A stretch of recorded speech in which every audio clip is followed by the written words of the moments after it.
Hi, this is Angela McClanahan, author of the blog Life with Bob at healthyplace.com. I wanted to take the opportunity today to talk about how parents of children with psychiatric issues need to find time to spend on themselves.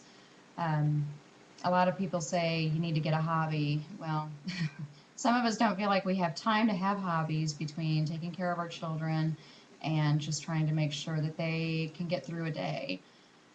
A lot of times it's hard to find time for yourself when you're taking care of a special needs child, plus possibly other children and a spouse. Um, there are a few things that I do personally that I think give me a little bit of a reprieve from every day. For one thing, I have a personal blog that I write. It's more of a comedy um, endeavor, and I like to think of it as my happy place, kind of my other world that I go to, where everything is a lot funnier than it is normally.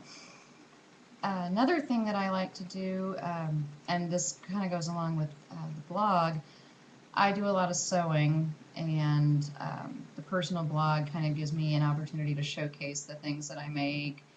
Um, and it's fun to kind of connect with other craft bloggers. Every once in a while, they'll see something that they like on your site, and um, kind of gets you away from the everyday grind.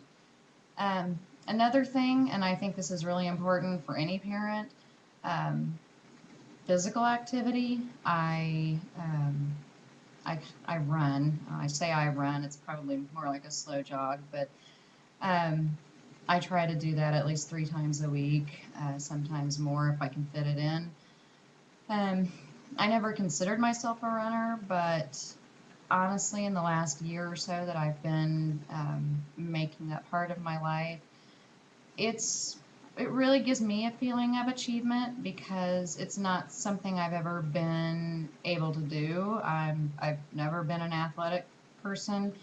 Um, And so the fact that I can even run 1 mile, let alone 3 or 4 at a time, is a really big deal for me. Um, it's not something I've ever been able to do. So it gives me a feeling that I've achieved something, um, which is great on those days when you feel like you're just banging your head against a wall and accomplishing absolutely nothing. It's nice to be able to just put on your shoes and go out and do something that you couldn't do 20 years ago. Um, Not to mention the fact that, we all know that exercise has a multitude of benefits for your mind and body. So I would encourage anybody that, if you even have 15 minutes a day to walk up and down the stairs in your office or your house, do it. It'll make you feel better.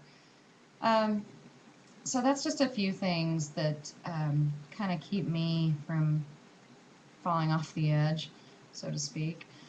Um, I do think it's really important. I know a lot of times parents in general, and especially parents who have special needs children, we often spend so much time taking care of everybody else that we don't spend a lot of time taking care of ourselves. But it is really important.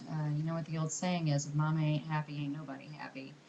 And that's definitely true. Even if you just take 15 or 20 minutes a day just to regroup and recharge your batteries, it makes a world of difference. Again, I would like to thank you for following Life with Bob, and I will see you next time. Thanks.